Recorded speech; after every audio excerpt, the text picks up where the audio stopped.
This is my spoiler thoughts and review of Marvel Studios' Eternals. I'm gonna just start off by saying this film is absolutely beautiful, visually stunning. I'd say it's definitely the best looking MCU film. I love how Chloe Zhao shot this movie on real, actual locations, and it was just absolutely gorgeous to look at. From the beaches to the all the other locations, it looked really beautiful. As for characters, I gotta say I love all of them.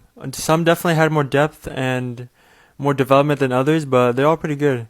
I gotta say the sprite is probably at the bottom. Didn't really, do anything for me. She was just kind of there. I mean, her story is cool though. How she's basically, thousands of years old and stuck in this child body, and how she likes Icarus, but she's stuck in his body. So we have to talk about the freaking Celestials. Erisham the Judge. Oh my gosh! Every time this guy popped up on screen, man, just the presence, the intimate, like just how huge the scale of this. Like wow, this. Just imagine how Galactus would look if Erisham the Judge looks like this. Just imagine how they do Galactus. Like he was really intimidating for sure.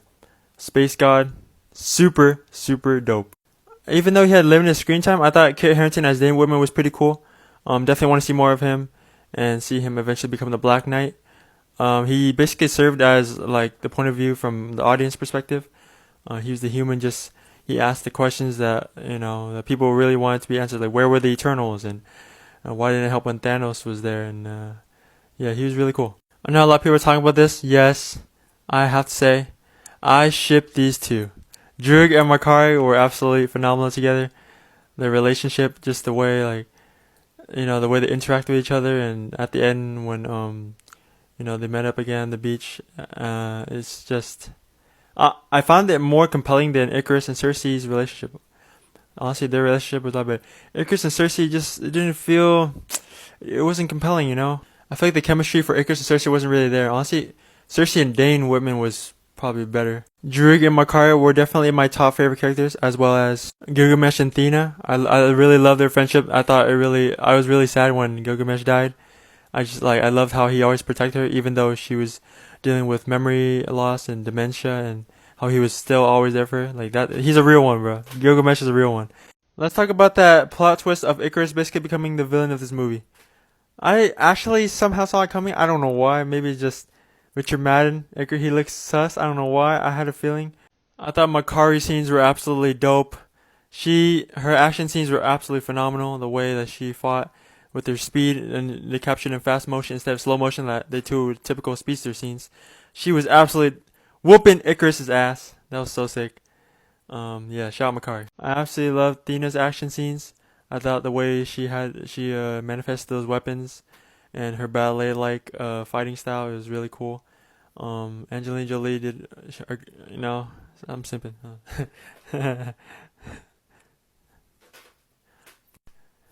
Angelina Jolie is a goddess herself. I really love her acting scenes. She's really really good at capturing raw emotion. When Gilgamesh died, and the scene, and she didn't really have that many lines, but the scenes that she was in capturing with you don't need to speak to have a good acting performance, and she did a really really good job. Now, for my other thoughts of the movie, I think Crow was pretty weak. He didn't really do anything, to be honest. But the demons did look cool, but yeah, Crow didn't really do nothing. Yeah, he was L. Yeah, I don't know. I just saw it coming, but I know a lot of people didn't see that coming because they probably thought, Druig, because he looks pretty evil. He thought he was gonna be a villain, but he wasn't. But yeah, I thought it was really cool. Icarus just was a loyal soldier following his orders. You know, Icarus is a loyal Icarus. It's a sad story because Icarus is a loyal soldier just following his orders of what the Celestials gave him. And in the end, he flew himself into the sun and died because you know he disappointed the girl that he loved, Cersei. Well, yeah, it's a tragic story. Icarus, the boy who flew too close to the sun, but he was cool. Definitely a lot of Superman stuff in there. Um, the beams and the how he flew and stuff. He was really cool. Now it's very possible that all the dead characters could return. Ajax, Icarus, and Gilgamesh could return for a sequel because they don't stay dead in the comics, and also they're basically cybernetic, right? So you just revive them. Yeah. So and I also heard that Salma Hayek and Don Lee also said that they're in a contract for future Marvel movies, or they're excited to work with Marvel in the future as well. So they probably may come back. You know, I really want to see Gilgamesh come back. I thought he was amazing. How he was so funny with the scene when they were eating lunch, and how he dropped the pie and stuff. Like he was also funny, but like gentle, but also like very strong physically. Like I love his brute strength and how he was the Hulk of the team. Ajax was the mother figure, and she was the leader basically. I definitely want to see her return. And yeah, I love all these characters. Let's talk about the mid-credit scene.